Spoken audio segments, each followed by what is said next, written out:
हे guys, welcome back to Bhojpuri vision. कैसे हैं आप सब गाइस? आज हम देखने वाले हैं क्रेजी नंबर 1 भैया की एक अनदर वीडियो, जो कि उनकी लेटेस्ट वीडियो है। अभी एक दिन पहले ही आई है। तो चलिए यार देखते हैं कैसी वीडियो होने वाली है। ओरिजिनल वीडियो का लिंक आपको डिस्क्रिप्शन में मिल जाएगा। You can check out the original video link in the description box. तो चलिए यार देखते हैं कैसी वीडियो होने वाली है। भोजपुरी गाना 2022 and Bhojpuri roast video by crazy number 1। तो चलिए यार वीडियो शुरू करते हैं। जादू जी लाठी से जानी ढोढ़ी हमर छील दी। अरे करीबो हिन का बूढ़ चोदो आ गई। देखनी के कौन गाना लिख के दला रे सारावा। आज तो एकदम जोहर लागत रे। जोहर दयावा चाट के मर जा। ना भौजी ना भैयावा नु इतना बेवकूफ नहीं थे। तू सरवा चाट के मर जाई। अगर सरवा मरही के बावे तो पेल के मर जा। चाट के काहे मुहबा रोजे मादे अन्हार में भतार रे। अरे सारे कैमरामैन ये वीडियो क्लिप का हटा दे सारा बात नहीं तो तोरो गोनिया में कूद के पेल दम रे सारे। अच्छा तो तू सर हमारे गाड़ में कूद के पेलबो, हम तहरा गाड़ में थूक लगा के पेल दे। सारे मजाक को कैमरामैन जैसे कि दिला झूला सखी। तब भौजी के कहना बावे कि रोज मारे अन्हारा में भात मतलब रोज मारे अन्हारा में भातार रे। ए भौजी आई मीन मतलब ए भाई लोग तो हम लोग का बस हम एगो चीज दिखावा चाहते हैं भाई। मेरे को ये समझ नहीं आ रहा है। देखला के बाद तो हम लोग के कौना एगो सा लगता है कि भईवा भौजी के रोज अन्हारा में पेलेला मतलब रोज अन्हारा में मारेला। सरवा कोनो एगो आन्हरो देख लीनु तू ये कही कि भौजी लाइट जरवा के आई मीन टू से डेट के भौजी लाइट के ओजोरा पे मतलब मरवावे के कोशिश करती है। का मतलब मरवा रहल बिया। ए भौजी जब तू इतना बताइए देहलू तू ये लगले इहो बता दो कि राती खाने कोई बजे तारा के पेले मतलब कई बजे तारा के मारेला। 1:30, 2:30, 3:30 बजे। तो सुन ले लो भाई लोग भौजी के कहना। तो भौजी के कहना ई बनू कि जौन भौजी के भातार बावे तो भौजी के रोज राती खान 3:30 बजे पेल देता। हाँ आई मीन मतलब भौजी के मार देता वे। तो ए भौजी एगो बात नू तू अपन दिमाग में एकदम स्टोरेज को रख लिहो।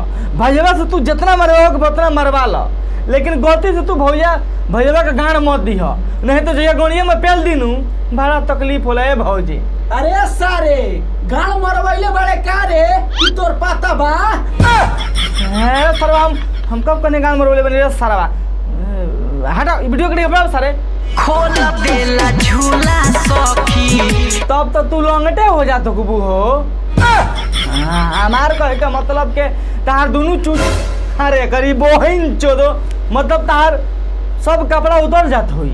खोल देला झूला सखी मन बहनिया। मेरा मन कर रहा है कि मैं गला दबा दूं ऐसे राइटर का। तार मन खाली पनी ही बाना कहीं तार जोगड़वा में लगा के मुँह दिले बावे कि सब पानी फानी हो गल बा तबे न कहत रू के पनिया दिले बा।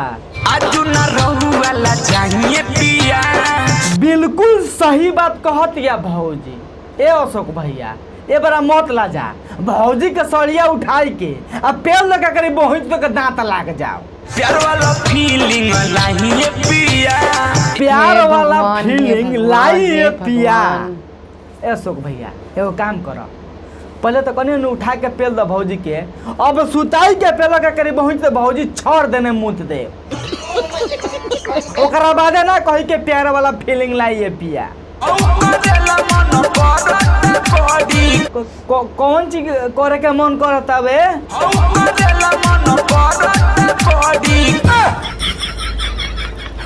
तब भौजी कहना बा के हाउ करे के मन करता बड़ी। ए भौजी हाउ कौन चीज कहत रू? डायरेक्ट कह दे के पेला पेली करे के मन करता बे, चोदवावे के मन करता बे। तार बहिन चोदो हाउ करे के मन करता बड़ी। भाग सैया हमरा पतो है मकी हम ही चढ़ी। तब भौजी के कहना बावे कि तारा पर हम चढ़ी ना तू हमरा पर चढ़बा। अब देखो भौजी ओ भैया। आई मीन मतलब तलवार सरवा प्रभु। चाहे चाकू खरबूजा पर गिरो, चाहे खरबूजवा करी बहंच दो चकुआ पर गिरो, कटाला तो खरबूजवे नू। तू भैया पर चढ़ो चाहे भैया तारा पर चढ़ी, उ तो तोहरे में जाई। ई तोहरा पता बावे। जादो जी माझा माठा पिया के सरवा इतना सस्ता माल हो जाई हमारा विश्वास ना रहला, हमारा पतो भी ना रहला। अब बताओ लोग के भाई लोग, मतलब अब बताओ लोग के भौजी के यादव जी आई मीन मतलब यादव जी माठा पिया के पेल देले, मतलब मार देले वाला। अरे सारा बात नहीं एक कैमरा में ये वीडियो हटा दे रहे, नहीं तो ये भौजी के हम पेल के आने पर टांग दे। जादो जी माझा माठा पिया के ए भौजी सुपर मनावो न। कौन सा सस्ता नशा यादव करके जी के गाने लिखे हैं जगहिया भैया? पर हम ना रहनी, अगर उनकर जगहिया पर हम रहती नु तो हम थूक लगा के मजा मार ले रहती। अरे सारे थूक लगा के कैसे मजा मारल जाला रे? तोरा पता नहीं खे आके हमारा कबा निहुर जो, ओकरा बादे हम तोरा के बतावत नहीं कि कितनी थूक लगा के मजा मारन जाला। हेलो बोलो मकरा भाई तू हो हम बाबे अभी टाइट हो डालो बलम कार्बाइट हो आम बाबे अभी मतलब टाइट हो। ए भाई लोग हई आमवा मतलब हई देखला के बाद कौना एगो से लगत हवे कि भौजी के आम अभी टाइट बावे। सरवा ई रसरी से बांधल गइल बावे, ई टाइट न कि झूल गइल बावे। मन ना मतलब झुलहिया सन का हो गइल बावे। नाचो तारे नाच कमर लपके पीछे से। नाचो तेरे नाच कमर लौके पीछे से, ते सरौ तार बहंच दो। ओकरा के कमर ना कह जाला, ओकरा के गान कह जाला ना भाई लोग। इस सरवा गाना के कोनो सेंस बनत हवे, कहत के नाच तेरे नाच कमर लौके पीछे से। अरे सरवा पीछे से तो गान लौकेला, चूतर लौकेला, ई कमर के लौक जाई? कमर तो साइड से लौकेला। ए भैया खराब मत भैया, मतलब मजबूरी भाई, वही से हम हमारा पेले के पड़ला सिंगर कुल के। अच्छा ले बानी लाठिया जो खोद में नीचे से।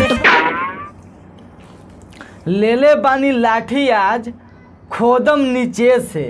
हे तारे बहन के गाड़ी में झारखंड पेलो, नीचे से काहे खोदब?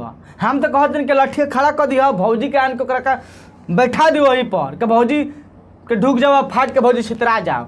लेले बानी लाठी आज नीचे खोदम नीचे से।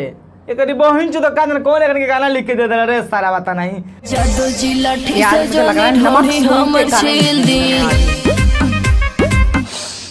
अरे करीब बहन का पेट बूढ़ और चो दो निकल पहुंच। एकनी के कौन गाना लिख के दला रे सारावा, हमारे ही समझ में नहीं खावत। अब बताओ लोग के सरवा कौन बतिया में जादव जी के ही लेके आवत रहता। अरे तोरी बहन चो भौजी जादव जी के ज्यादा लमहर बकारे ना, जादव जी के ज्यादा लड़ावा तो उनके पसंद बावे। अगर पसंद बा तो जाकर जादव जी से पेलवा पसंद है लड़वा के आगे बा के गाना मत गावत रहे तो तारा बहन से कूद के तनका पेलम के दांत लाग दी।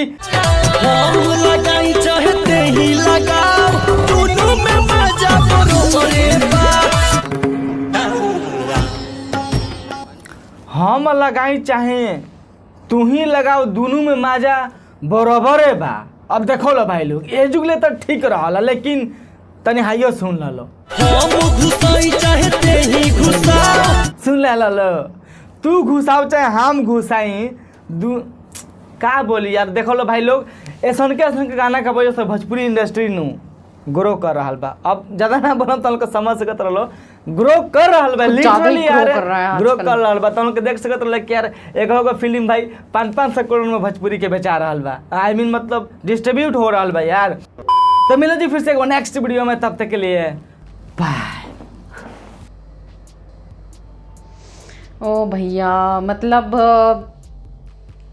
पहले तो ये समझ नहीं आ रहा, मतलब क्या सोच के मैंने आज क्रेजी भैया की वीडियो ली थी। मतलब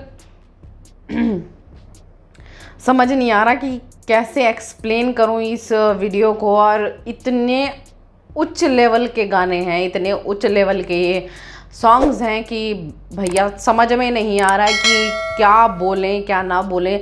हर जगह तो इनका लहंगा ढोंडी यही घुस जाना है, हर जगह यही चलता है इनका। और मतलब एक लिमिट होती है अश्लीलता की, एक लिमिट होती है, यहाँ हर लिमिट फेल है इस जगह पे। इन लोगों को पब्लिसिटी के लिए कुछ भी करना है, कुछ भी, मतलब यार सही में ना खून फूक गया मेरा देख के ना आज इसको, ये हाल हो रहा है। तो यार आई होप आप सबको रिएक्शन अच्छा लगा होगा। अगर अच्छा लगा है तो प्लीज़ लाइक और शेयर ज़रूर करना, ठीक है। मेरे चैनल पे नए हो चैनल सब्सक्राइब कर देना। साथ ही साथ मेरे इंस्टाग्राम और फेसबुक का लिंक भी आपको डिस्क्रिप्शन में मिल जाएगा, तो वहाँ पर जाकर भी आप मुझे फॉलो कर सकते हैं, ठीक है। मैं मिलूँगी आपसे अनदर वीडियो में, तब तक के लिए बाय बाय।